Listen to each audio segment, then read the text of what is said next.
Bloom-Carroll Board of Education meeting to order. Travis, if you call the roll, please. Mrs. Chapman? Present. Mr. DeSalvo? Present. Mr. Fowler? Present. And we Mr. have Mellis? Sorry, Mr. Mellis. We have two of our students here this evening, Hunter Nestle and Nick Harp, and if you would lead us in the Pledge of Allegiance.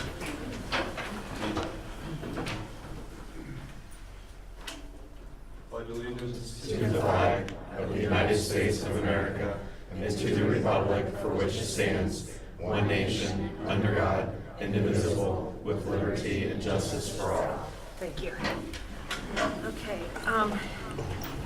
Next, we have the approval of the agenda. I do have several corrections. So for the board, and there is an addendum. So will you help me as we walk through this? Okay. So on page 3, I need a voting line after 4A. Okay, so let me get to page 3, and I'll go back to page 2. We have student programs on the agenda. Sam, Okay, hang on just yeah, one second. before you, Okay, you'll want to vote, go for ahead. what you're doing on the 4A, you'll need a voting line after 3C. Okay, so I need a voting line after 3C, thank you. And I'm sorry, that's on page 2, at the very bottom of the page. Okay, Lynn, I'm sorry, what do I need? Under student programs, 2 things. Under student programs, I'm adding, it's on the addendum 11B, 1 and 2.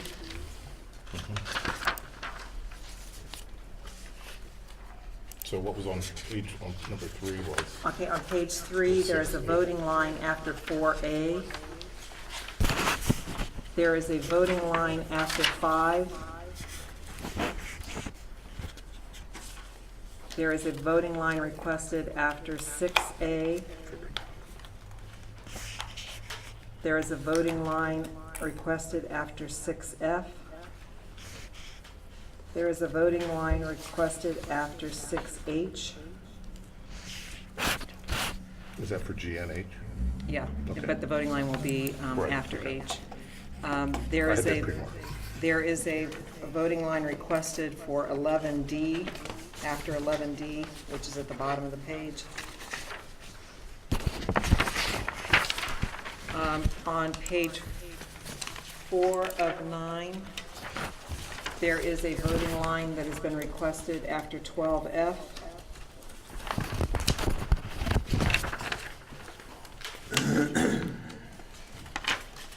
On page 5, there is a voting line requested after 15F. Go back to 9, you said 12F. I'm sorry, Dan. Yes. Yes.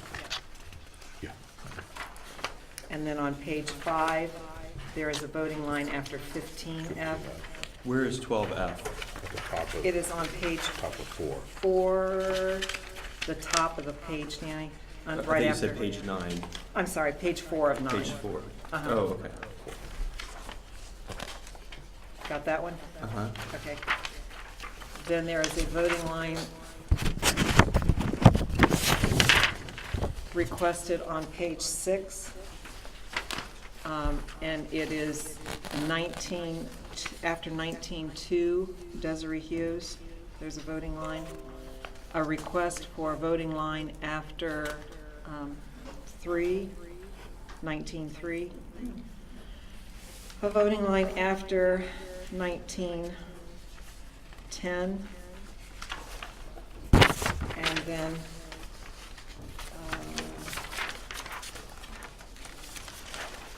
on page 9, there, we are adding an executive session, would be number 14. It will be a new number 14, and that will be to adjourn from regular session and go into executive session to consider the appointment, employment, dismissal, discipline, promotion, demotion, or compensation of a public employee or official, and contract negotiations. So on your addendum, if you would add to the new 14 and contract negotiations, and then 15 and 16 will be from the addendum. And were the addenda passed out? Yeah, It's it in your should packet. be in the packet underneath, it should be at the top. It's right there. Right there it is. Oh, it's that thick of an addendum. Oh, my gosh. Yeah. Okay. Thank you. Okay. Could I get a motion to approve the agenda as presented? Just one thing. Okay, Mark, Yeah, when you go back to page 5 of 9 on 15, the 15C. 15C, you need a voting line there too. No, you don't need a voting line. I believe we want to delete that because she's on page later. Okay, Oh, yeah, that's 15C, true. that name needs, Rose Holleran needs to be removed. Yeah, she's. Thank you for catching that. Okay, are there any other additions or corrections to the agenda as presented? If not, could I get a motion to approve? So moved. Thank you, Ron. And a second, please? Second. Thank you, Danny. And Travis, if you would, please. Mr. Fowler? Yes. Mr. DeSalvo? Yes. Mr. Mellis? Yes. Mrs. Parker? Yes. Mrs. Chow? Yes. We have the minutes from the March 13th meeting that were in your packet. Are there any additions or corrections to those minutes? If not, could I get a motion to approve? So moved. Thank you, Mark. And a second? Second. Thank you, Stacy. And a roll call, please. Mr. Mellis? Yes. Mrs. Parker? Yes. Mr. DeSalvo? Abstain, I was absent. Mr. Fowler? So Mrs. Parker, that's an abstain? Okay, Mr. Fowler? Yes. Mrs. Chow? yes. And approval of the minutes for the March 23rd special meeting were in your packet also. Any additions or corrections to that? Nope. Okay. Could I get a motion to approve? So moved. Thank you, Ron. And I will second. And Travis, if you would, please. Mr. Fowler? Yes. Mrs. Chapman? Yes. Mr. DeSalvo? Yes. Mr. Mellis? Yes. Mrs. Parker? Yes. Okay, and finally, the minutes from the March 27th planning meeting were also in your packet. Are there any additions or corrections to those minutes? If not, could I get a motion to approve? So moved. Thank you, Stacy, and I'll second. thank you, Mark. Okay, Mrs. Parker? Yes. Mr. Mellis? Yes. Mr. DeSalvo? Yes. Mr. Fowler? Yes. Mrs. Chapman? yes. So now we go to public participation, and I took a little bit of privilege because we have a wonderful, wonderful art program here and a couple other. And so, first of all, I'd like to recognize Nick Harp if he's here, and I know he's here. So you want to come forward? This is Nick Harp. He's a senior here, and if I'm smiling a little bit much, it's because this is my grandson. But Nick had the privilege of representing Bloom-Carroll at the district poetry out loud. You want to tell the board about what you did, Nick, and what it was, and anything you want to tell us? Yeah, so we competed in class as part of the CCP and AP courses for English 12, and then I was the winner of my class, and so I went on to districts up at the Ohio Historical Center, and I memorized 2 poems and said them in a way to get them over and interpret them on how I say them. And I competed against 17 other kids from different schools. And while I was not picked to go on to states, I represented Bloom-Carroll well and did a very good job. You want to say that you did?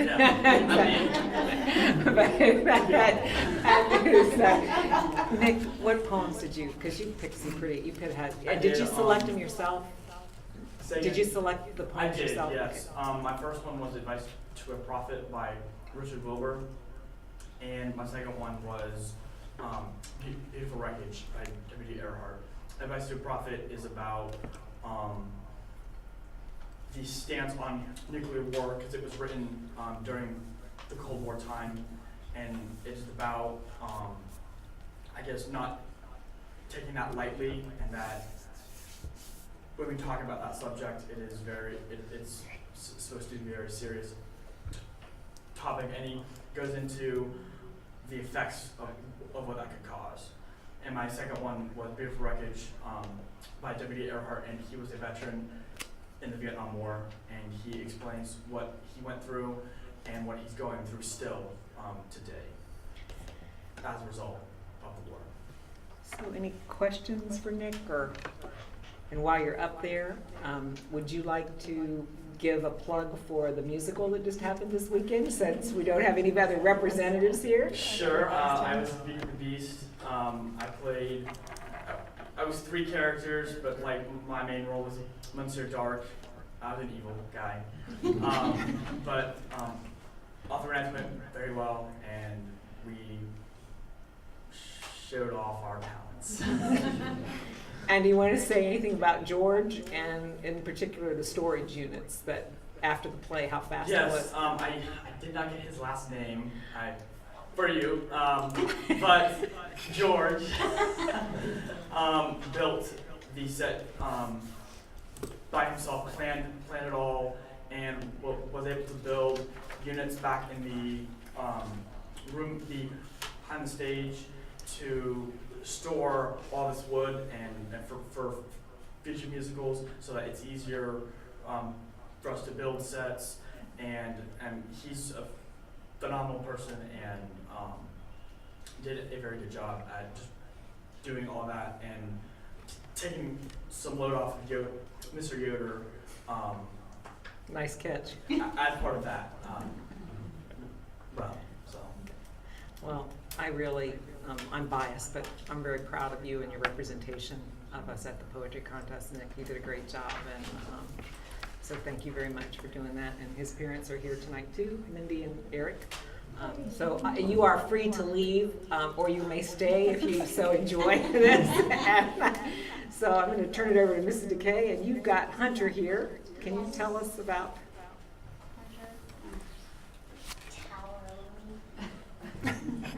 Well, this is Hunter Nestle, and he came to me, when did he talk to me? The end of last year, or beginning of this year, and said that he was very interested in photography, and I've heard that many times from many people. And so I said, okay, well, let's see what you got. So he brought some photos in, I looked through them, and I immediately realized that he had a very good eye, very good taste in subject matter.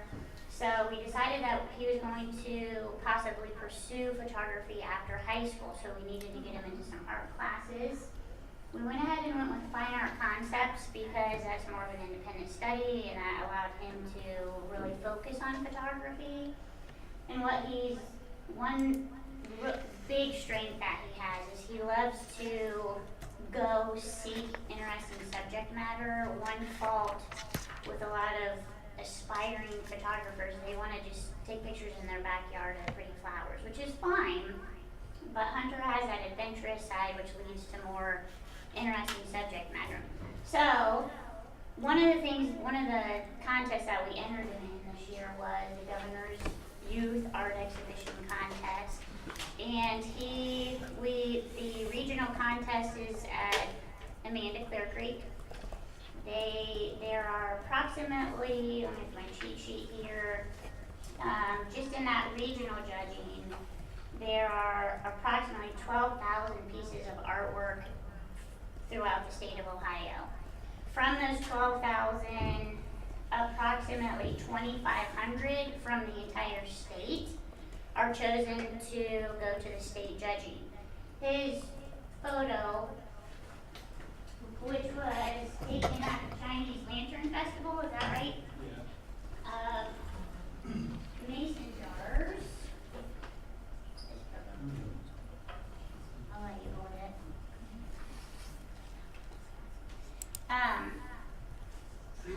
Fixes it for me. So you can see, just in terms of subject matter, it's interesting, but he also went ahead and did some editing to it. It was a color photo. Different things happening with contrast and all that. I could talk about that for forever. But he was one of our 5 state finalists. Alex Slagle was another one who was also did digital photography. Nikki Goodman did the little bunny rabbit ceramic piece over there. Emma Kessel did a ceramic sculpture.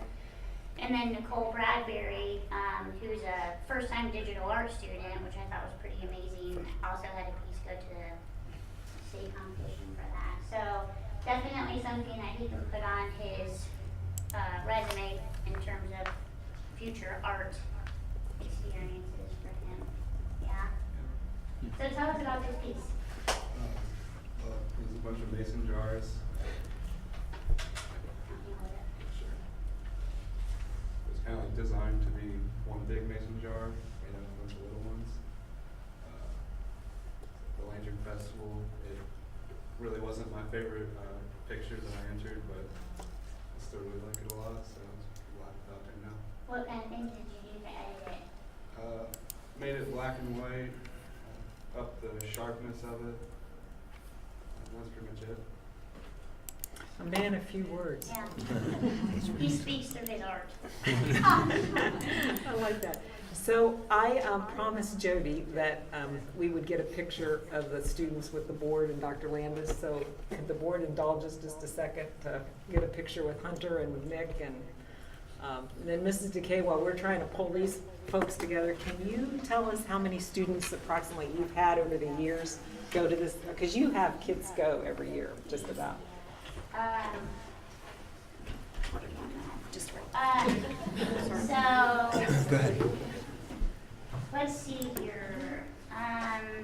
The first time that we, Go ahead, first year Laura. was I'm waiting. I'm just waiting till you guys get through. Okay. and we actually had a piece made Somebody has to piece leave. that year. Right. I'll never forget it. They'll get up at once. It's called Casey Dance. Anyway, but probably. Stand in front of grandma, there you go.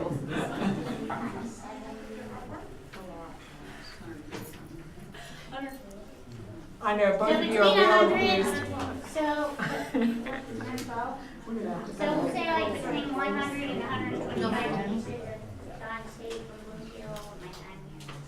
Can you get us the electric Ron? Jody, how do you want us? I promise.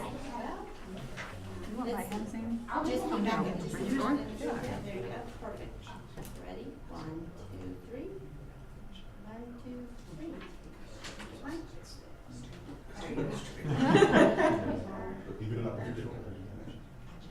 Thank you. Thanks, Hunter.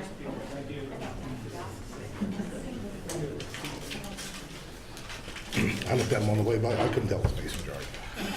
It was great. And Hunter, if you want to stay, you're more than welcome to, and if you want to leave, you've been excused too. So you had asked how many students have Yes. had space over the years. Approximately 110 to 130 over the past 16 years, so. Good. And we've had a handful that have actually made it into the state show. Jessica Costello, we had years and years ago, Seth Dennison, do you remember that name? I'm seeing faces, but about 5 pieces we've had over the years that have made it into that state show. Thank you very much for Yeah. encouraging them because, Absolutely. you know, it's a, you got, and the stage, the settings for the stage were, the artwork that you guys did was phenomenal and it just, I feel very blessed to have the kind of art program that we have from the little school clear up to you, so thank you very much. All right, anybody else on those? Thanks again, Mr. K, for coming tonight. Oh, I'm Okay, Sean, you're up. Okay, I'm going to kind of turn this over to our teachers that are here this evening. As you know, we are presenting the high school instructional practices, and we wanted to look at a wide range of areas, not just one department in particular, but I wanted to take a minute, and it's already been mentioned, but obviously recognize, you know, Nick and Hunter for their work. They're both here tonight. They did a phenomenal job. I got to see the district competition for the Poetry Out Loud. We had multiple students. We had 6 different students participate, and they all did a great job and were very deserving, but it was neat to see Nick and how much he's grown, move on to the regional competition, so congratulations to him. And also, I wanted to go back to Hunter again. Hunter, I've been able to work with him for 4 years, and I've seen a lot of different talents and abilities and his strengths. And another thing that Mrs. DeKay, where'd she go? There you are. Moved on. Mrs. DeKay and Hunter that I wanted to recognize them for was their participation in working with an organization called ATAC, the Alliance for the Total Annihilation of Cancer. And you guys may remember, obviously, Mr. Jackson, who used to be on the school board here. He had contacted Mrs. DeKay and asked to kind of assist with an auction that they have to help raise money. And Hunter donated one of his pieces of art along with Hannah Heim. She also donated some artwork. And that organization had a event this past weekend, and they raised $938 that will go to different charities for programs or research to help battle cancer in Ohio. And I just, again, wanted to recognize that's something different than what Hunter was just being recognized for, but he's very involved in that program. I want to thank Mrs. DeKay, too, for their contribution, and of course, Hannah Heim, she's not here this evening. Other things I wanted to mention before we turn it over tonight, we have Mrs. DeKay is going to talk about some of the art things going on besides our students that were recognized instructionally. And Mrs. Roshan is here for the Family and Consumer Science program. We've done a lot over the last few years to update that program and get it aligned to the state model curriculum, and also to receive funding and career tech funds with that program. And science was going to be here. There's kind of been a little family issue with the sick kid, and I'm going to share something with you that you can look over about what the science department really values and what we're trying to do in terms of recording data, analyzing data, that inquiry-based classroom experience. And I do have a handout for you there. And then Brenda Cole and Caitlin Wood are both here this evening too to share with you some of the focuses or priorities of the math department instructionally. So again, I just wanted to recognize those groups, and as you could, please just take a copy and pass it on down for the science department. But along with the science department, I wanted to mention that we had some students participate recently in the, it's called the Buckeye Science and Engineering Fair. It's different than the state science fair competition.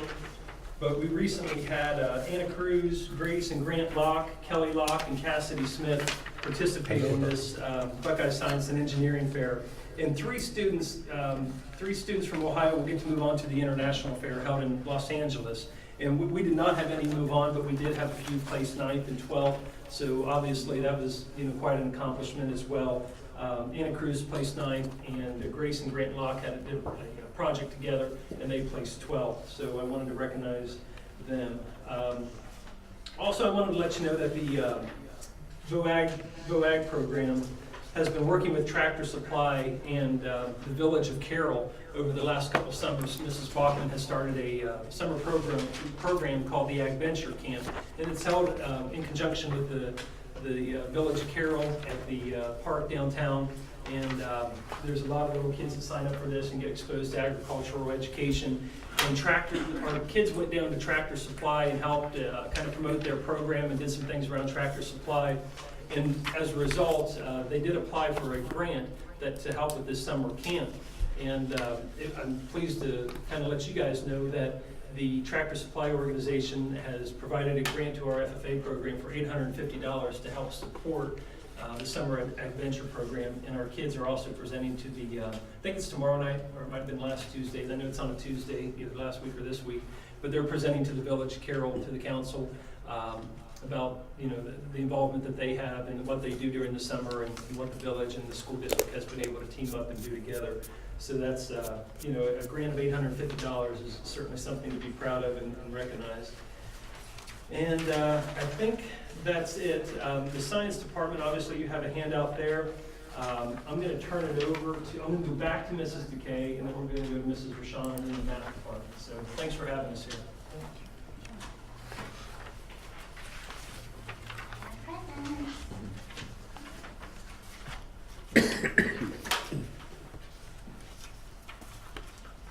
These are just some highlights from some things that are going on in visual arts outside of the classroom. We have obviously just finished up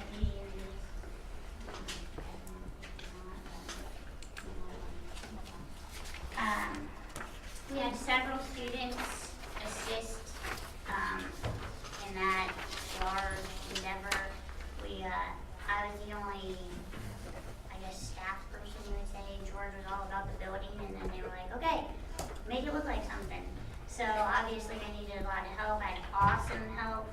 my students. Some seniors really stepped in and during lunch period and things like that, came down and helped. We also participate in a contest called Celebrating Art. That's a neat contest because instead of having a show when your work gets accepted, it's actually printed up like a yearbook. So you don't have to be separated from your work. They print it up and the students have the opportunity to purchase it. So many students get work in there where the teachers get a copy. That's something that we participate in fall, winter, and spring. We have yet to do that for the spring. And we've had anywhere from 2 students to 10 get published in that. Let's see here. Mr. Hahn mentioned the Alliance for the Total Annihilation of Cancer.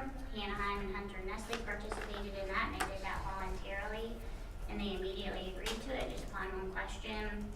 Governor's Art Show state finalists. Our website, which you've all seen, has been updated. Now has Miss Sony's classes on there, and just kind of revamped that a little bit to show off what we're doing. We also participate in a contest through Ohio University Southern. It's called MPICS Award Competition, and they base that on media and digital arts. Honda Civic Race Car Design Contest from Buckeye Honda. We were contacted this year to do that. We just submitted our finalists for that, so we'll be hearing about that. We took a field trip to Winter Fair that you're familiar with. It's a basically a big art blowout down at the downtown fairgrounds in Columbus, where over 400 artists come and sell their work, and it's just really important for me that the kids see that people do this for a living, that they're passionate about it, the variety of opportunities that the arts offer. We've also been doing an Art for You monthly teacher art that I offer to high school and middle school staff, mainly because they get out at the same time as me. If you remember, I think it was a couple of years ago that we did the in-service and included all the staff in an art making activity later in the year, kind of to let their hair down a little bit, but kind of see what really goes on. They were able to choose between painting and ceramics, and we had a pretty even amount choose each side. I heard everything from, I don't like to be told when to be creative, to it was the most wonderful thing we've ever done. So anyway, that kind of inspired me to do something with the staff once a month, and we kind of skipped April because it was crazy, or March, I mean, but, so, anyway, opening up opportunities to the staff for that. By the way, the person that said they didn't like being forced to be creative does participate in that regularly. Mr. Weiscroft? Oh, I remember what some comments you made that day too. Moving on. Okay, we've had some representatives from different colleges come in and talk to the kids in the classroom, both Columbus College of Art and Design and the School of Advertising Art. It was so awesome when the rep from the Columbus College of Art and Design came to speak, because she is a Bloom-Carroll alumni, Brittany Campbell.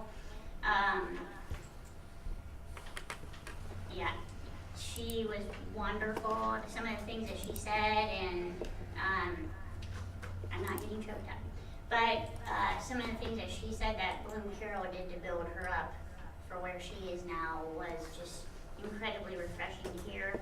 Still yet to come, our high school and middle school art show is the same night as the district showcase on April 25th. We are also going to have some high school students doing face painting at the Bloom-Carroll Carnival. We have a field trip lined up to let the kids experience glass blowing at Hopkins College. The Congressional Art Show, which actually is an amazing thing. The showcase for every student that is participating is at the Columbus Museum of Art. They've been doing that for the past 2 years. If you are at all free that night, any of you, I encourage you to come. It is breathtaking. Just the number of schools that are involved, the number of the pieces of artwork, the kids walking around with their parents. And their art is being displayed in the Columbus Museum of Art, so not many high school kids can say that. We are participating in the Carroll Community Festival logo contest, which we've just got information on today. We've also been contacted from a former student's mother, Danielle Irwin. her mother just recently had a lung transplant successfully. And as a way of kind of celebrating that, she has approached us and asked the art students to create artwork that has to do with organ donation. That artwork is going to be displayed in the Lancaster Art Walk this summer.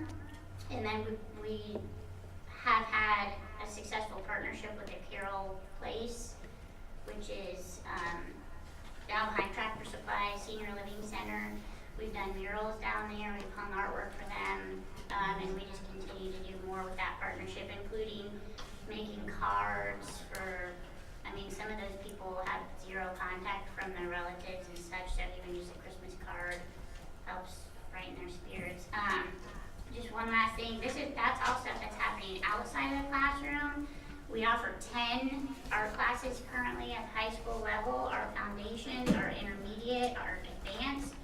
We offer ceramics foundation, ceramics intermediate, advanced ceramics 1 and 2. That includes CCP opportunities, AP art opportunities. We also have a fine arts concepts class, which is what Hunter is in. It's more of an independent study, and we have newly started a couple years ago digital art, which we're having a lot of success with. So, good stuff. Mrs. Rochon.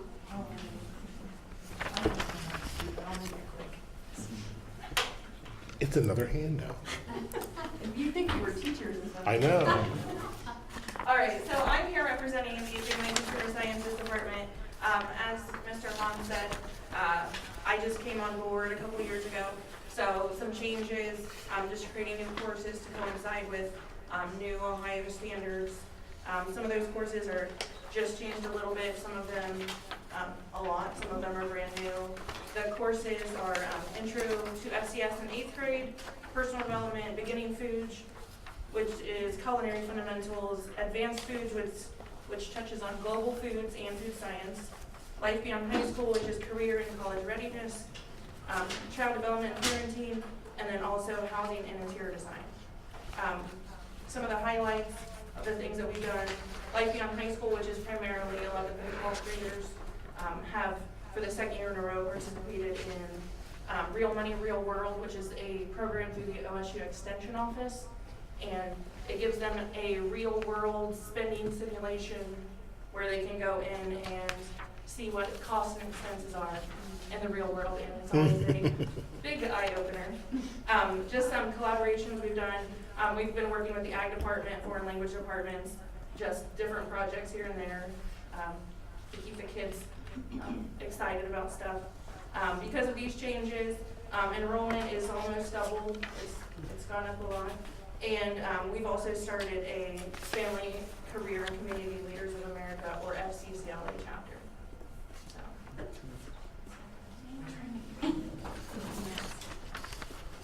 You really don't want us to ask any questions, do you? Oh, do you have any questions? Do you want to go in there? Because I got it. Oh, sure. If you have questions, you can ask me one. We can click. We're going to move so we can click through our presentation. I'm Brenda Cole. I'm Caitlin Wood. We are part of the math team here at the high school. We're focusing on exploring mathematics through projects because, as you can imagine, one of the things we get asked almost every day is, when am I ever going to use this in the real world? And on a day-by-day analysis, that's hard to answer. Like, how are you going to use this specifically? So it's easier for us to then do projects with the kids to show them how these topics could be used in the real world. So I'm going to explain 2 that I have done recently. I teach an applied math class, which is typically for seniors that are about to go out into the real world. So the 4th grading period, we spend that just doing projects on things that we've learned throughout the year. So one that we just did was a fence project. The students had a piece of property. On this piece of property, they had 5 trees, and they had to figure out the distance between those trees and then fence it in. And instead of just doing the distance formula to see from tree 1 to tree 2, we had them break it up into right triangles using the Pythagorean theorem to find those distances. So she can pull up a picture here of some of the projects that they did. So then they all figured this out. This is 2 of my young students. Their little houses, their 5 trees. They found the distance, the perimeter, all the way around their shape there. And then they, that was the graph that they used at first. Then they looked at different companies to figure out which one would provide them the best deal on putting this fence in. So this is their work as they were trying to figure that out.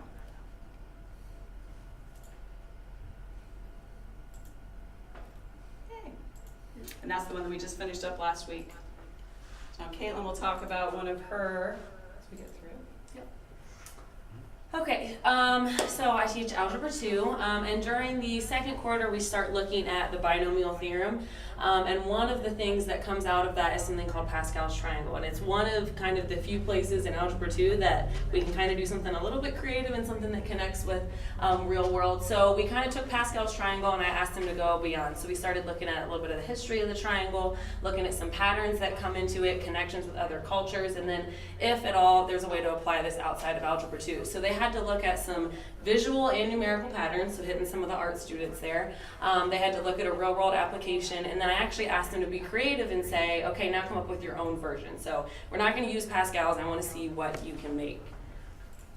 And so here were some examples. One of the things that I took this opportunity to do was to ask them to do something other than a PowerPoint.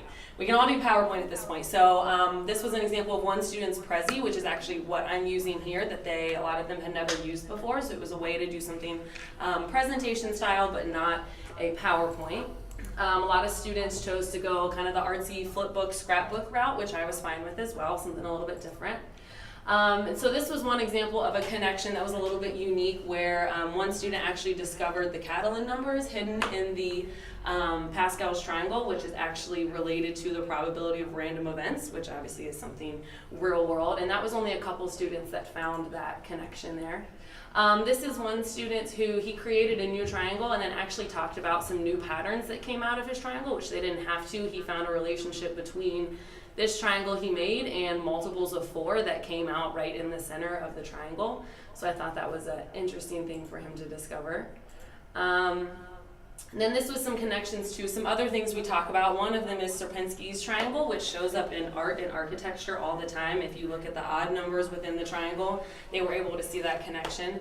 And then the Fibonacci numbers are actually something we come back to later. And I never mentioned Fibonacci when we talked about Pascal's triangle, but actually we just finished the chapter where we talk about it, and I had multiple students go, wait, we talked about that and found that out back when we talked about Pascal's triangle. So it was cool to watch them connect things that we talk about throughout the year. And then this was one student who kind of took the whole other culture thing one step further. And she actually looked at Chinese mathematicians, Persian mathematicians, and then kind of where Pascal fell in the midst of that. And she actually went and found, you can see the little drawings from each culture of what the triangle looked like in that culture, and then what it looked like once Pascal got a hold of it. And so I was just really impressed that she kind of went that far with it. So that was the Pascal project. Awesome. All right, so this is the one we're working on right now. I really like this one. It kind of reminded me of what Mrs. Rochon was just talking about. So the kids, I let them pick 8 items that they wanted to buy. So the first ones had to be like between $50 and $100, and then it went all the way up to like $50,000. So the kids picked 8 things that they would want to buy. Then they had to find a job that they could currently get right now and how much money they would be making. Then they, if you want to go, they're going to present these. Unfortunately, I was hoping to have this done, but with testing that's been happening, I haven't had these students much recently. No, really, testing? I didn't have any of them today, so I didn't get to see any of them. I was hoping some of them would finish up. So then this is someone that had started, they're going to graph, and you can see her calculations down here, and she was just totally floored. She's like, Mrs. Cole, I'm going to have to work like 1,000 and some hours just to buy, you know, whatever it is that she was buying. And this next one, you can see what interested me is like what they decide to pick. So, you know, we got a Jeep going on here, a puppy. Some did vacations. I had a student that was buying mom jeans. I didn't realize that these were a new fashion for girls. They actually buy mom jeans. So they were investigating these things and then figuring out how long they would actually have to work in the real world to buy them. Do mom jeans have holes in them already? Or? They do not. They okay, do not. Yeah. I could have just sold 9 to them, but right, you know. And the next project we're doing, I'm actually really excited about. It's the old game Angry Birds, which they all played when they were kids, because it's all parabolas and figuring out the equation that they're going to have to write to actually pop the bird. So the last one we're going to talk about is the Fibonacci project we just finished up. So I mentioned that some of the students kind of saw the connection between this and the one we did during second quarter. And this one actually has a lot of opportunities for kids of all interests to kind of connect with this, because Fibonacci has applications in art, music, architecture, out in nature. And I actually had a couple students that started looking at how I was involved with advertising, which wasn't something I'd even mentioned to them. And so I thought that was cool for a career connection there. So they actually had to draw the Fibonacci spiral, which I'll show you in a second. They had to come up with their own sequence, so again, creating something on their own, and then talk about 5 ways that it would connect to something outside of class that we didn't talk about. And so that's kind of the wall of the spiral, some better than others, but they basically took all the terms in this sequence and made a bunch of squares with those areas, and then were able to use a compass and draw this spiral. And the cool part about the spiral is that it shows up in nature in a whole bunch of places you wouldn't expect. So this is an example of some of the connections they found. Things with everything from flower petals to the shape of hurricanes to star arrangements, the ratio of what makes an attractive face, I mean everything. It has applications in music, the curve of the human hand, so they just really went all over the place with it, whatever they were interested in.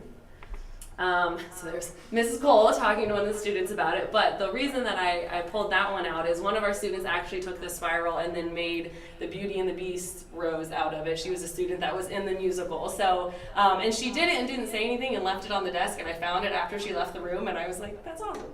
So, little connection to our musical there. And then this was the one where they looked at how the golden ratio shows up in advertising, from the logos to the size of Coke labels and what makes one method more effective than the other. So some interesting connections there. So as we move on into next year, we're going to continue looking at how we can incorporate more projects into the math curriculum, how we can get more technology involved, since that's a push in our district. Collaboration with some other content areas, how we can connect with other areas in the school, and then again connecting to their futures, careers they may be interested in, and so forth. And that's it. Thank you. Yeah, I'm impressed. Big test. Yeah, nothing's on a test. That's the Right test. here. You got to spell it. Any questions for, thank you guys first of all for coming, but questions from the board or comments? So you're getting a lot of food for thought for the district, or for the WOW, you know, or, Oh, yes. okay. For the district advisory or the district showcase. Okay, I guess our middle school, I asked to have the middle school and high school present kind of on the same night for the board, so that you could see the transition between what happens at the middle school to the high school and how they really do reach back and forth to each other. So Cindy, Chad, you're up. Sure.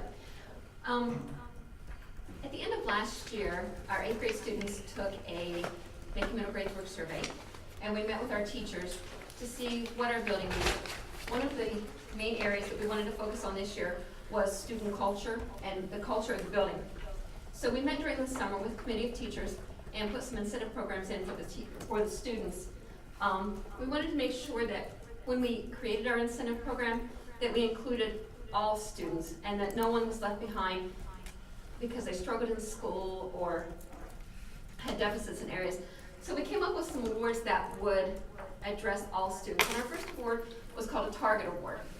And this award is given every 4 weeks, and every student is eligible if they do a couple of things. If they don't miss any assignments, if they have no disciplinary actions, and if they have no tardies that are unexcused. So any student that does that, and the reward or the award is very simple. Sometimes we take them out just for some free time. If it's during the winter, we had candy canes and games in the cafeteria. Just some time earned for themselves. So I think that award has been very successful. Yeah, and it's been really giving teachers an opportunity to get to talk to their kids, just kind of in a hanging out situation instead of always teacher-student. We've had teachers playing dodgeball with kids and, you know, going outside. And today we had the 8th graders, and it gives them a chance to just talk outside of the classroom. We also brought over a program, and you talked about schools transitioning. One of the awards that some of the other buildings had that we wanted to bring into the middle school was the Bulldog Award.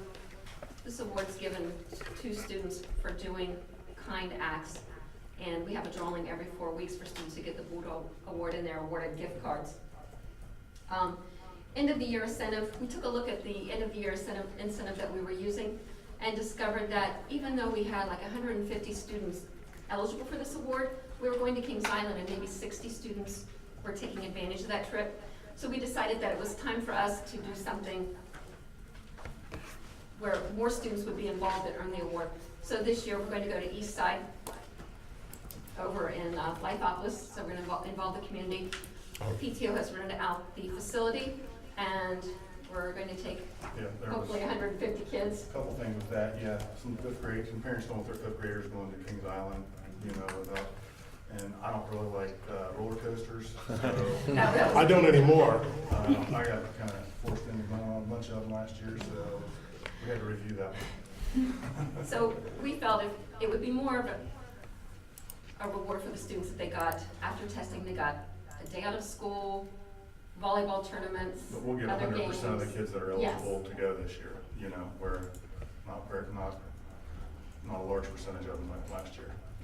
We continued with our quarterly incentives, honor roll, attendance, and AR awards. Students' names go into a envelope, and we draw for gift cards at the end of each quarter. We also wanted to include the staff, so we started Teacher of the Week. And if you go through the building, you'll notice on the outside window, there's a nicely done poster spotlighting a teacher each week. We wanted to make sure that we were engaging students in classroom practices, so we've really taken hold of a program called Schoology. At a recent site review for Making Middle Grades Work, the parents that were interviewed were very positive about the program. The students that were interviewed were very positive. And I know that this is a program that they're also bringing into the high school, because I see my daughter using it at the high school. We've been posting homework assignments on it. Teachers have been providing interactive lessons through Schoology, communicating with students through this program. When the students were interviewed, they told the Middle Grades Work site team this allowed them to easily connect with the content and explore the content in depth by the types of activities that teachers are putting on the program.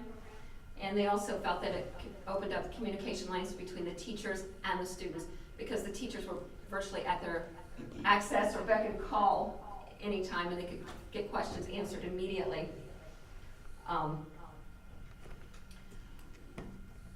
We've worked hard to encourage teachers to create engaging activities, hands-on activities, group projects.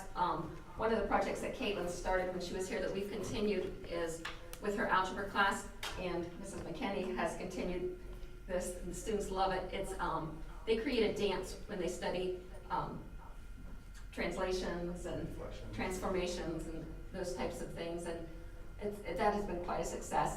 If you would come into the building, you would see STEM type projects going on in science and math and even social studies. Museum art walks, showing Egyptian art shows, and you'll see some of those projects at our district showcase. One major thing that it's taken us a couple of years to bring into the building is a school-wide writing rubric, and we've incorporated it in all content areas. All teachers are using it. We've posted on Schoology. That way we've set the same standards for writing. One of the things that I'm probably most excited about this year, Sean has helped us do. Sean's going. Has to do with scheduling.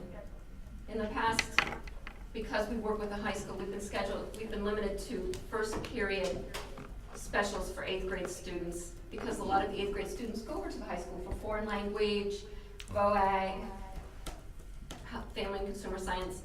This year, Sean has worked and is going to open up first 2 periods and allow us a little more flexibility with that schedule. And what that does for us is allow us on this end to add a little more variety in the classes that we are offering as electives. And I'm really excited that, and I'll let Sean talk about his add-on class, but we've decided to offer a class called Media Art.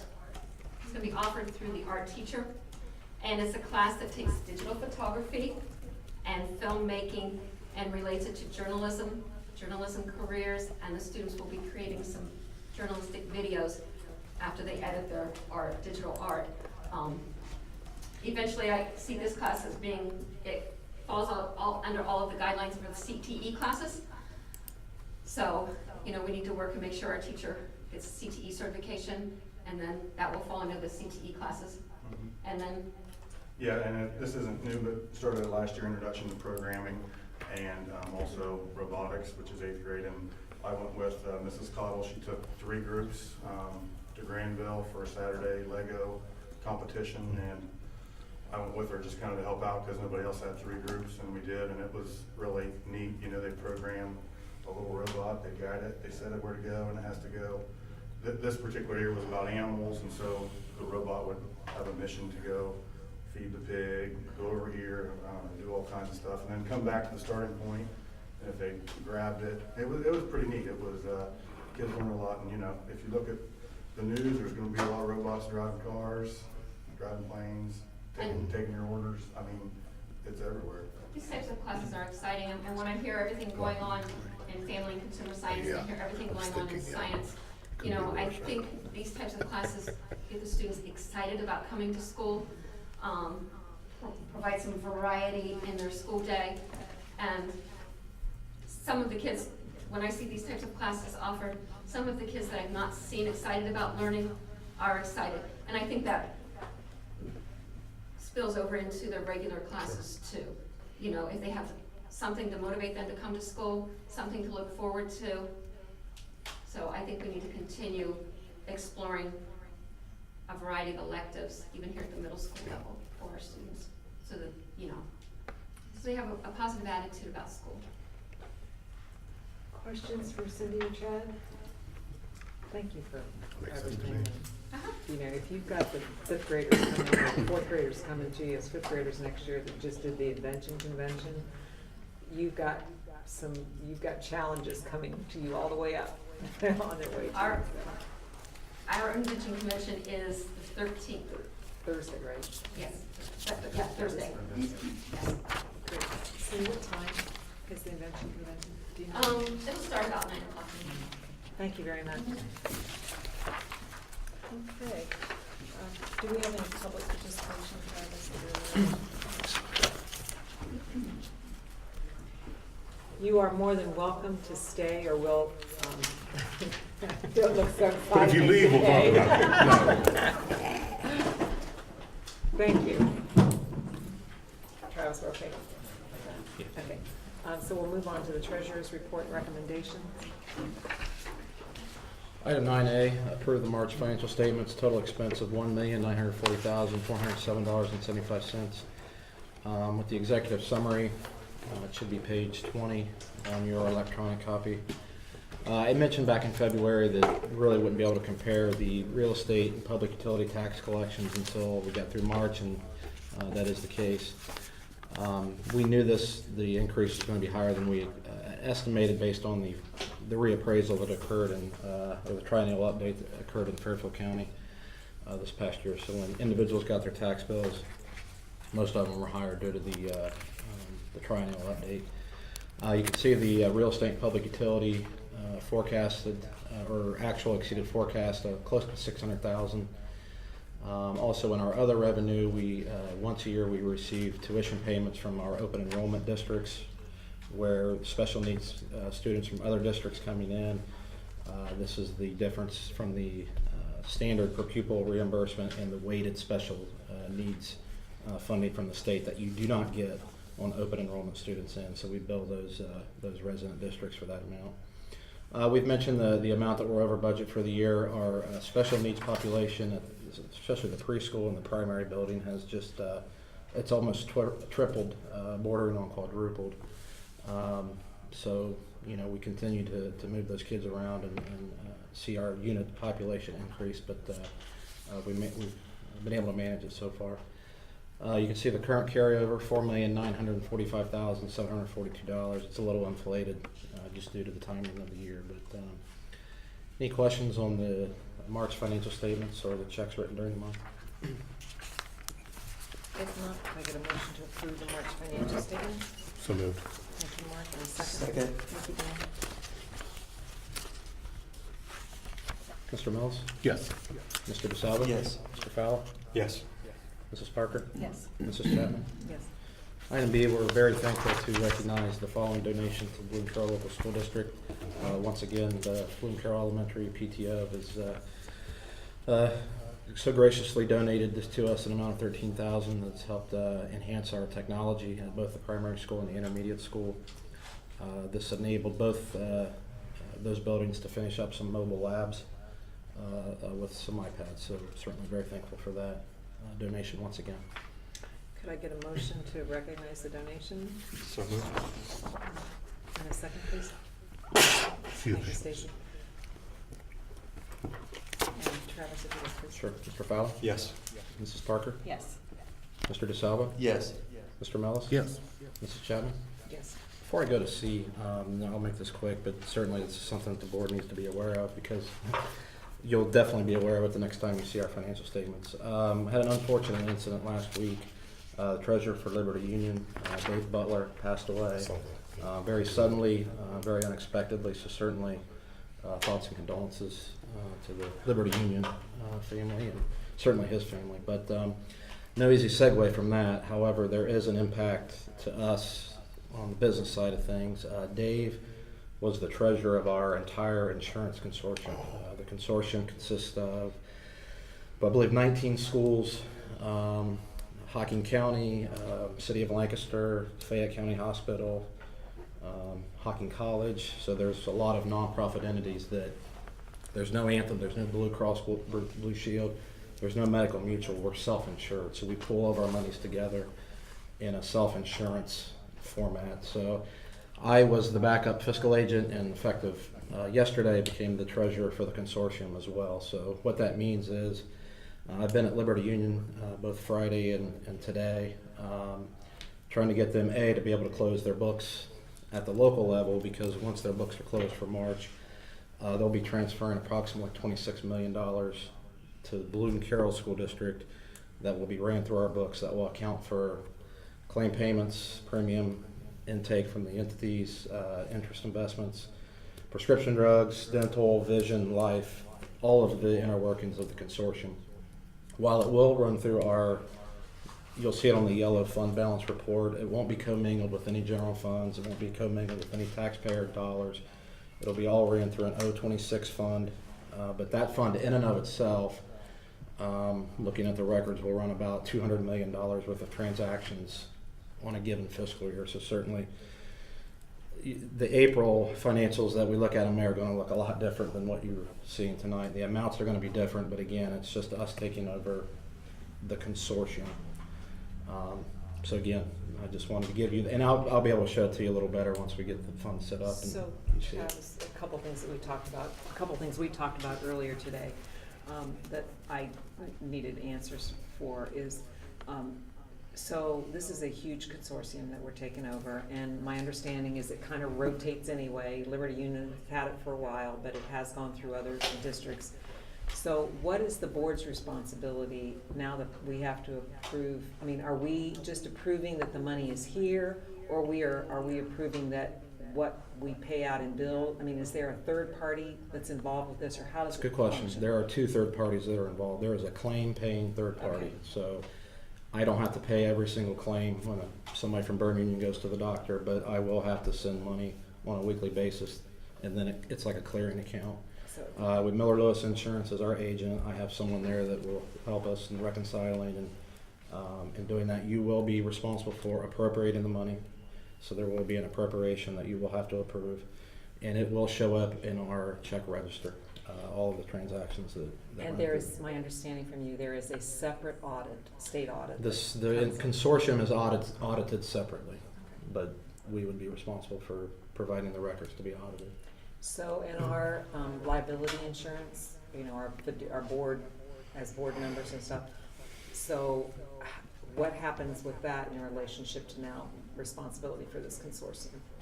Well, the consortium is an entity in and of itself. It can be sued. It can be looked at as an entity that is responsible for providing their own financial records and being audited in accordance with the state of Ohio's accounting standards. So we're more of an auxiliary type of a situation where just the funds are running through the books of Bloom-Carroll.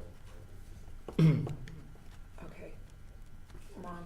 Do you receive compensation from the consortium for your efforts? Each entity pays $1.60 per covered employee it will come through Bloom-Carroll. It will be put into a separate fund, and I will have the board appropriate that accordingly there is compensation based on work that goes on outside of the regular Bloom-Carroll job, and that will be documented. And our employees, Bloom-Carroll employees are not, they're not responsible for the consortium stuff. Correct. I have a question about, and I think it's been answered before, but I just want to make sure. Having been a teacher for 30 years and never being part of a consortium, I know some school districts that were, and it didn't go well for them, but that was in the early stages of doing the self-insurance. So if there were a number of people in the consortium, let's just say there were 20 people with catastrophic illnesses, what happens? It's a good question. That's why you do have a consortium. If we in and of our Bloom-Carroll ourselves had that happen, right, you know, we'd be struggling. With 23 entities and that many covered lives, you're able to offset a lot of that. The other thing is, each entity is only responsible up to a certain amount to pay their claims.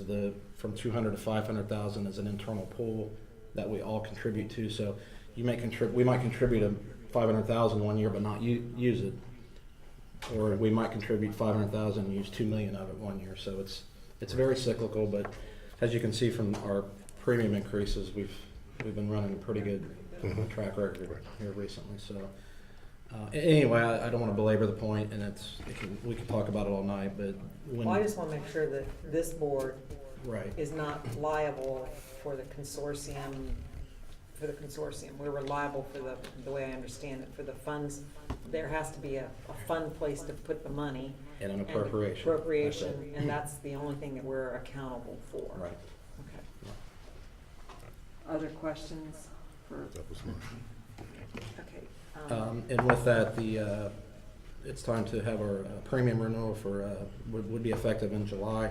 Once again, we have no medical increase, so the individuals on both our family and single medical will not see an increase in their premiums.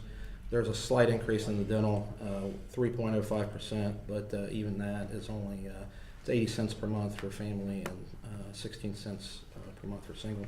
And once again, we're able to offer the employees a premium holiday in December, where no premiums will be withheld from their checks, but coverage will continue through the month.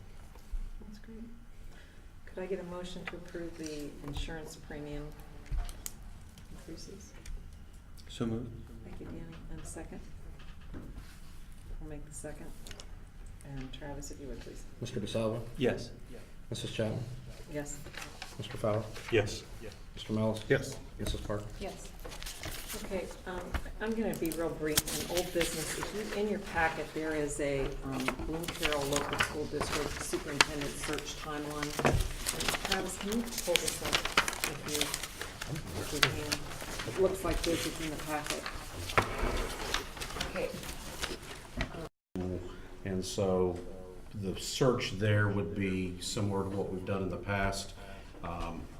Assuming that goes forward, we will post internally and externally for a week or two, something like that, for an assistant principal, Mr. Young, and a group of teachers that are selected from the middle school will interview the initial candidates, and then Mr. Young and I will interview the final couple of candidates and make a decision so that staff has input and is involved in the search. So we will get underway with that fairly quickly. So will it be internal first and then external? Because of the time of the year, we would post both internally and externally.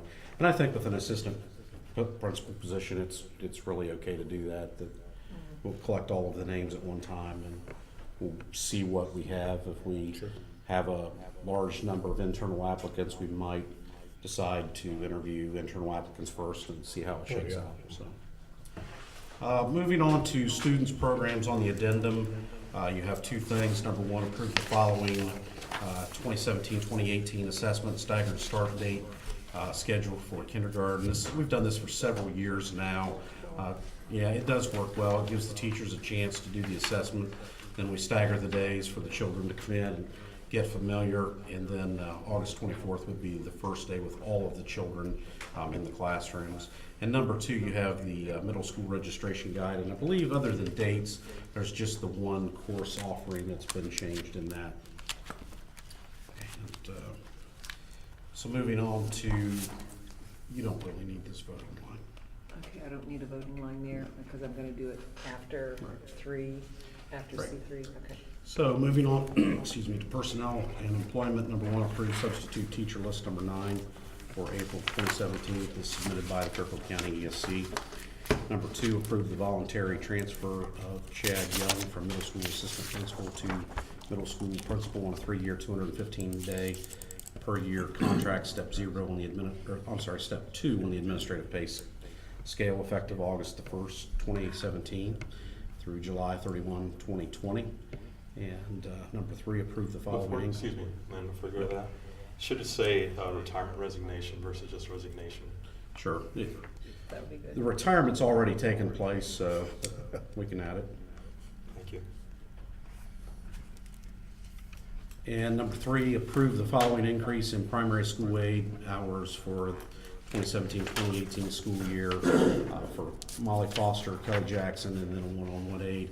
Again, these are, as Travis said earlier, a reflection of the large increase in the number of preschool students on IEPs, and particularly primary age students that have come up through the preschool program. It just takes more labor. We have a voting line here. Before I ask for a motion, I want to personally say to Cindy and Chad, I cannot tell you how phenomenal I think you guys have been as a team and as a partnership. The difference that I have felt in the district at the middle school, especially with the fifth graders coming, is very much because of your guys' leadership and the way you've worked together. And it was very evident tonight how you kind of fill each other. So I want to tell you, from my perspective, I've been in this district for a really long time. I think this is a wonderful age group to work with. Praise you. But it takes some really unique people, and you guys have brought a wonderful feeling here, and I just want to thank you. Cindy, you will be missed tremendously, and thank you very much for your willingness and your contribution to work here. And Chad, thank you for working so well with Cindy. And on that note, could I get a motion to approve the first items as presented? So moved. Thank you, Danny. And a second, please. Thank you, Stacy. And Travis, if you would, please. Mr. DeSalvo? Yes. Mrs. Parker? Yes. Mr. Fowler? Yes. Mr. Mellis? Yes. Mrs. Chapman? Yes.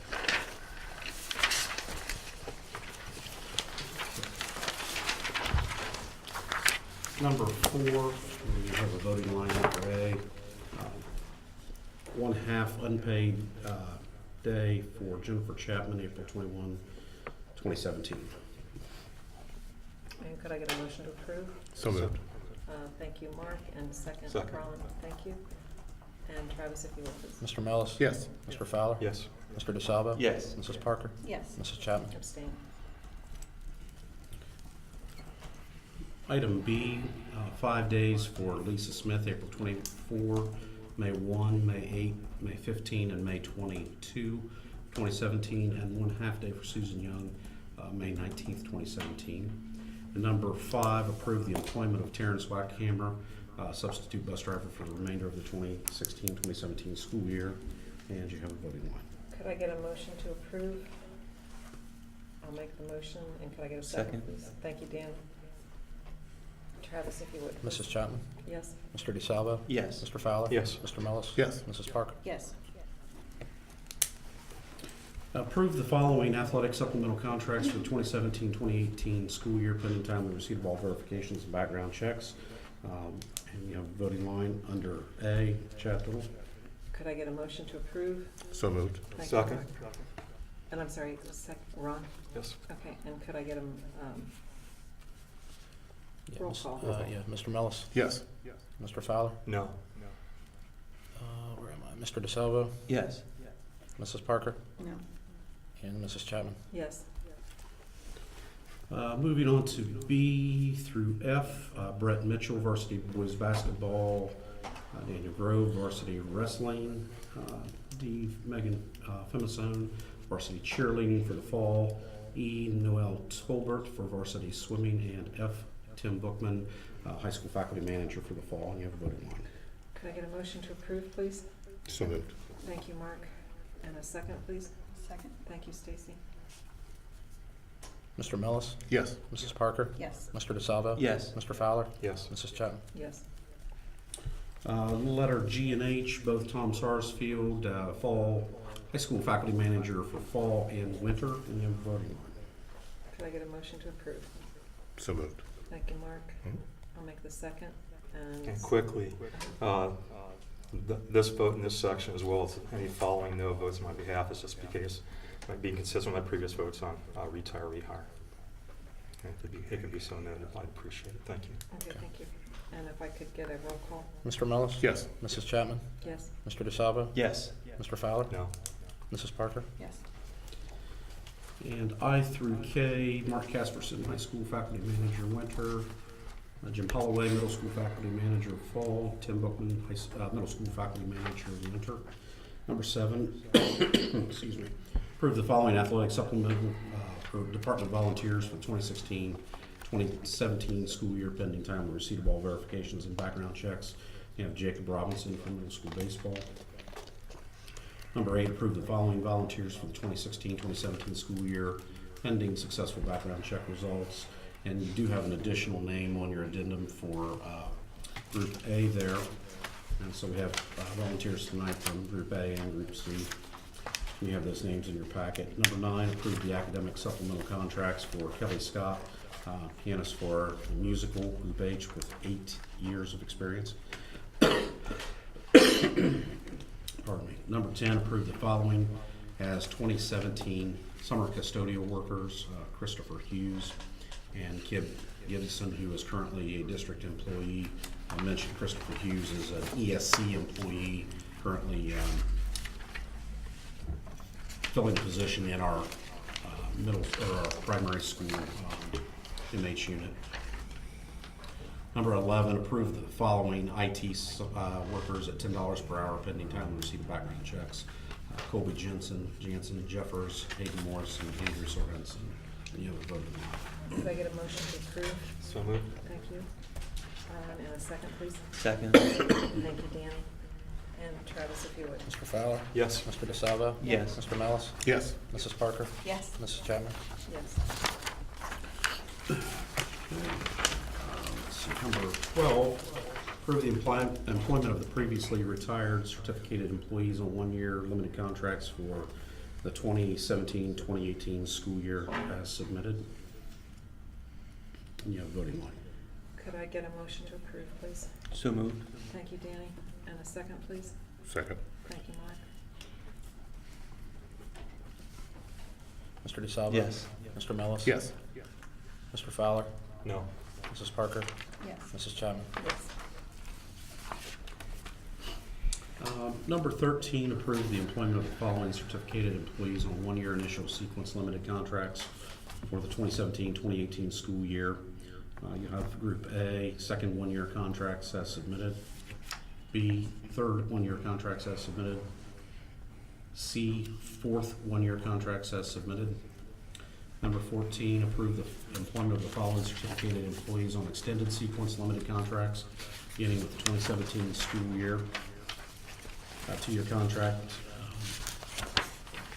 for the Group A, 2-year contract as submitted. And then you have 5-year contracts in Group B, also as submitted. Could I get a motion to approve, please? So moved. Thank you, Mark. And a second, please. Second? Thank you, Stacy. And Travis, if you would, please. Mr. Mellis? Yes. Mrs. Parker? Yes. Mr. DeSalvo? Yes. Mr. Fowler? Yes. Mrs. Chapman? Yes. Okay, number 15, approve the employment of the following previously retired classified employees on a one-year limited contract for the 2017-2018 school year. And again, Rose Halloran as letter C is deleted from that group, and you have a voting line. May I get a motion to approve? So moved. Second. Oh, I'm sorry. May I get a second, please? Yeah, I will. Thank you, Mark. Sure. I'm sorry. That's all right. Travis, if you would, please. Mr. DeSalvo? Yes. Mr. Mellis? Yes.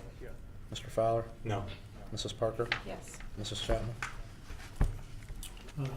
Number 16, approve the employment of the following classified employees on one-year limited contracts for the 2017-2018 school year as submitted.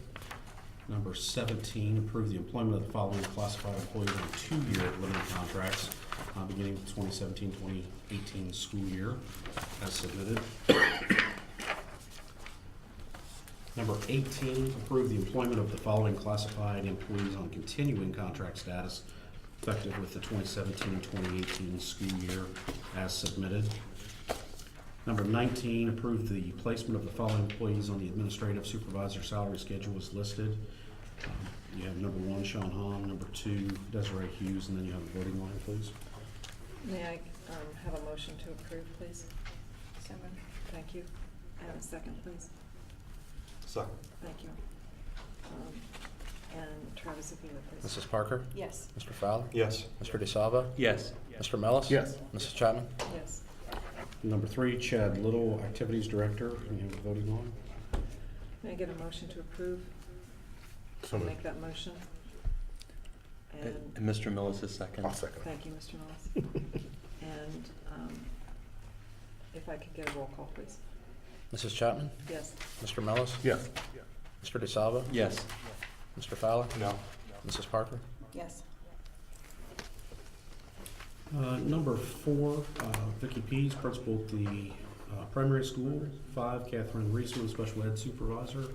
Number 6, Steve Rozeski, Principal at the intermediate school. 7, Mark Thomas, Technology Coordinator, Network Administrator. Number 8, Katie Wentz, School Psychologist. Number 9, Jan Wines Carver, Assistant Principal at the high school. And number 10, Chad Young, Principal at the middle school. Do you have a voting line? May I get a motion to approve, please? So moved. Thank you. And a second, please. Make the second. And roll call, please. Mr. DeSalvo? Yes. Mrs. Chapman? Yes. Mr. Fowler? Yes. Mr. Mellis? Yes. Mrs. Parker? Yes. Okay, moving on to number 20, approve the employment of the following classified substitutes for the 2017-2018 school year. Group A are aides and lunchroom monitors as submitted. Group B are cooks, and you have named a pullover from your addendum, Kim Sauer, as submitted. Group C, custodial, as submitted. Group D, school nurses, as submitted. Group E, secretaries, as submitted. And Group F, transportation, as submitted. And then 21 from the addendum is a name change in the vote line. Could I get a motion to approve? So moved. Thank you, Stacy. And I'll second. And Travis, if you would, please. Mrs. Parker? Yes. Mrs. Chapman? Yes. Mr. DeSalvo? Yes. Mr. Fowler? No. Mr. Mellis? Yes. Okay. Nothing under contracts and nothing under other, under letter F, personnel. No, I'm just gonna say, the only, this is you, man. Yeah, that's still me. I forgot That's all about right. the technology plan. Okay, I forgot to mention under new, old business. Oh. Go ahead. Number 1, under F, accept the retirement resignation of Janine Seeger, Special Education Aide, effective May 26, 2017. Accept the resignation of Ed Derenberger, custodian, effective June 1, 2017. Number 3, accept the retirement resignation of Rose Halloran, primary school library aide, effective May 26, 17. And on your addendum, accept the retirement resignation of Kathy Miller, middle school science teacher, effective May 26, 2017. And I will just speak for all 4 of these people. We are truly going to miss them. Exceptional people in everything that they do, and greatly appreciate their service. Real quickly, just number 2 should also be a retirement resignation of Ed Darrenberger. Okay. Thank you.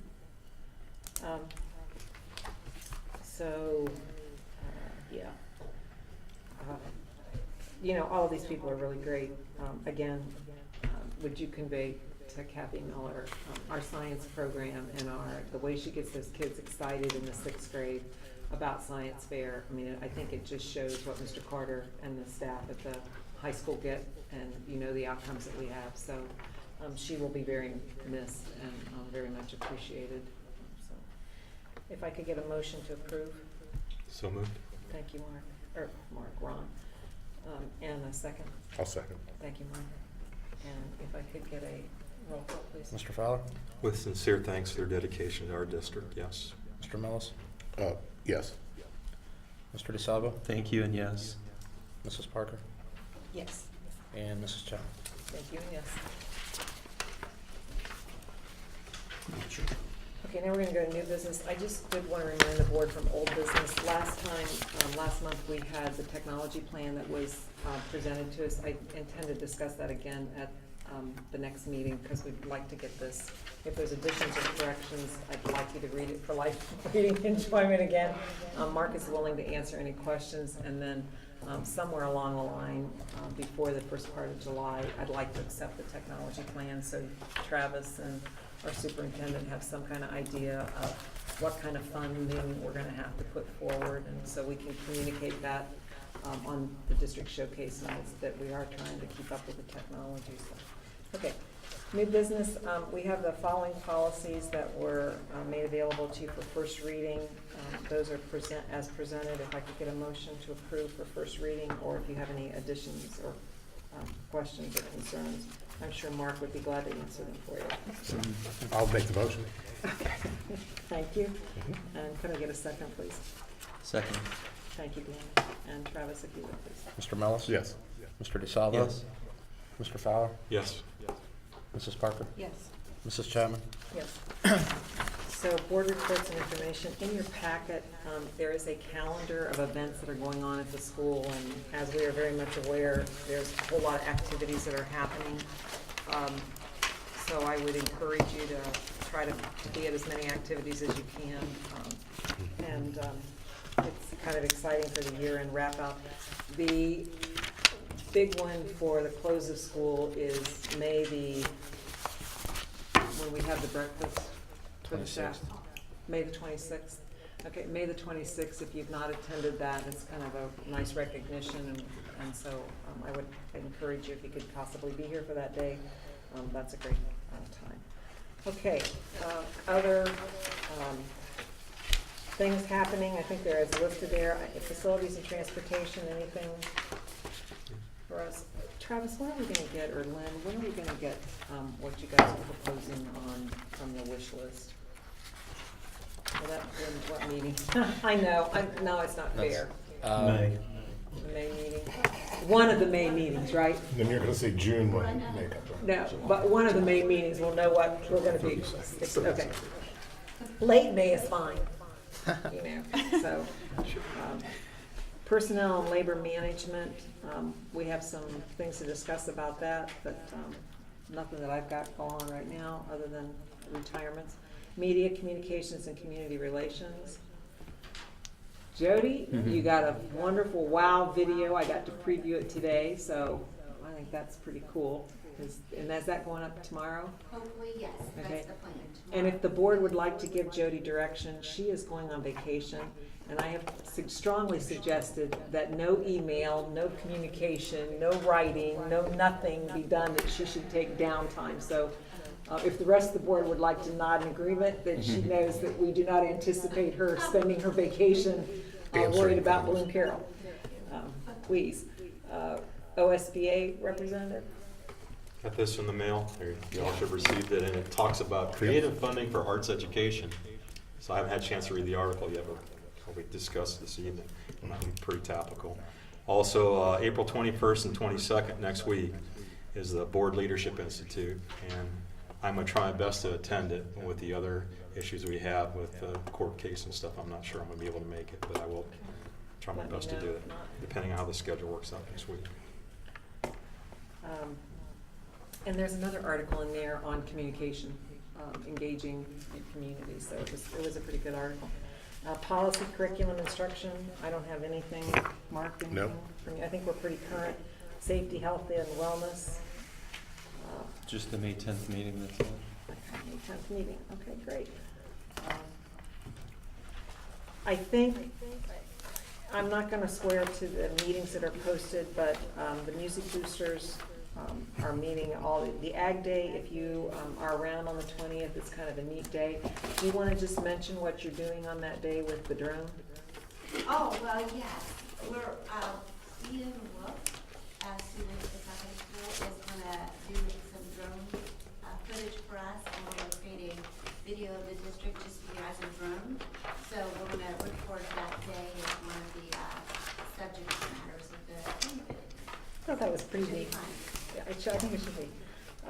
Again, we got the prom going on, the mother-son dance, I think is kind of exciting for the little guys. And then the board meetings that we approved, in addition to the ones that we have on here. Not nearly as exciting as the I know. other side. Not nearly as exciting. Okay, we are going to go, I'm going to ask for a motion to go into executive session, to adjourn from regular session and go into executive session to consider the appointment, employment, dismissal, discipline, promotion, demotion, and compensation of a public employee or official, and contract negotiations. Just to let everybody know, we do not intend to take any action after executive session. We will just come out of executive session and adjourn. So if you don't want to hang around, you don't have to. Could I get a motion to adjourn? Thank you, Danny. And could I get a second, please? I'll Second. Thank you, Mark. And Mr. the DeSalvo? time is I'm sorry, 7:47. 7:50. And I'm sorry, go ahead. Mr. DeSalvo? Yes. Mr. Mellis? Yes. Mr. Fowler? Yes. Mrs. Parker? Yes. Mrs. Chapman? Yes.